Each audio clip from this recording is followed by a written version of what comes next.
Patuloy pa rin ang malakas na ulan, napagpitpit pa rin ang hanging habagat dito sa SBMA sa Olongapo City. Patuloy kasi itong hinahatak ng namang bagyong Pinawaning at Kabayan. Hindi na raw bago raw sa mga Pilipino ang malakas na ulan, pero hindi rin bago sa kanila ang mga paganda at mga ganito sa serye ng ulan. Ay pa rin sa malakas. Patuloy pa rin ang pagbuhos ng ulan hanggang linggo. Inaasahan pa rin daw na ang pag-ikot ng bayan sa ating bansa ay magdadala pa rin ng mas malakas na ulan na maghahatak sa mga hanging habagat upang magdala ng malakas na ulan dito. Ang malakas na ulan na dala ng hanging habagat ay dulot na rin daw ng climate change na nararanasan ng ating mundo. Mula po sa News 5, si Roman Kansar, It's a Balita, Action! Anak ka ng nagay mo! Ano nga? Larat naka-video ka pa! Ay, Patuloy lang po! Ano mo ba? Nanagulat nyo ba nakakapanood ko ngayon sa Action TV ang live coverage? Ang kasalukuyang... Ayan po, lumakas po na... Patuloy pa rin yung pagkakasang ulan. Sa partner, patuloy pa rin ang pagkakasang ulan. Papansinin mo, those mga... Ayan po, ito yung mga party animal natin, mga taong bayan. Kung papansinin mo, partner, pagkain dito, zero visibility na po. Halos wala na po tayo makita ng mga struktura, maliban na palapitan po tayo. Sobrang lakas ng ulan. At daling galing. Ganyan. Ayun na, ayun o. Hi, bro kami, David Mary. Ayun na po, paprosa po tayo sa checkpoint. Ngayon ko ba na? Ha?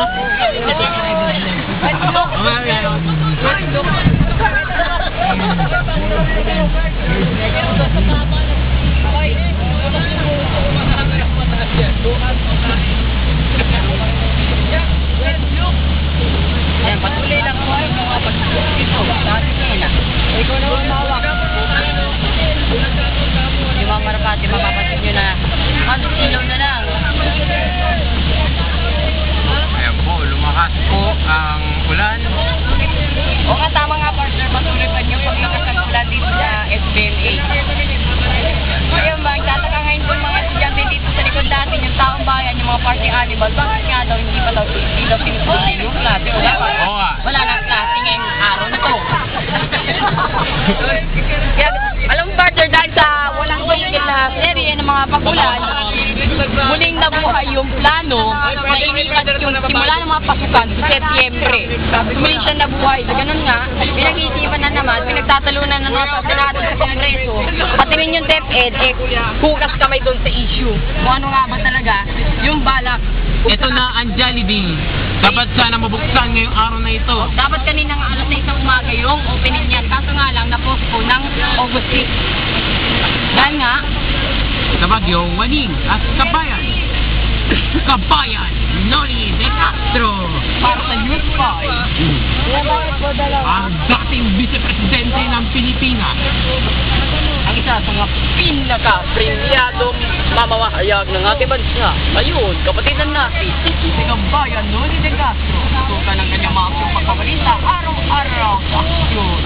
Lunes ang Biyernes sa mas pinakahabang pag-aksyon at sa isip media.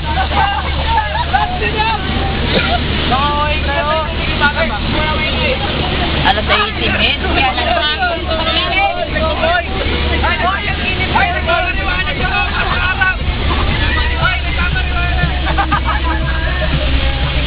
papansinin mo itong ilog natin na puno. Ayun, napuno na siya ng basura pero patuloy pa rin yung pagtaas ng water level at maging critical na nga. O, yan o. Papansinin mo partner, patuloy pa rin yung ano. Kasi yung mga At ito na ang baha. Panoorin nyo to. Live. live ng Bukas. News 5.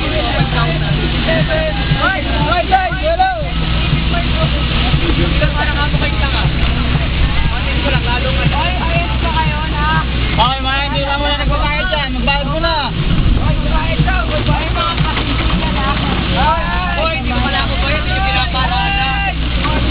Ito partner patuloy pa siya. Dito nga to sa festival sa TV5. So tutok lang mga kapatid sa Action TV para sa mga latest sa balita, para sa mga pinaka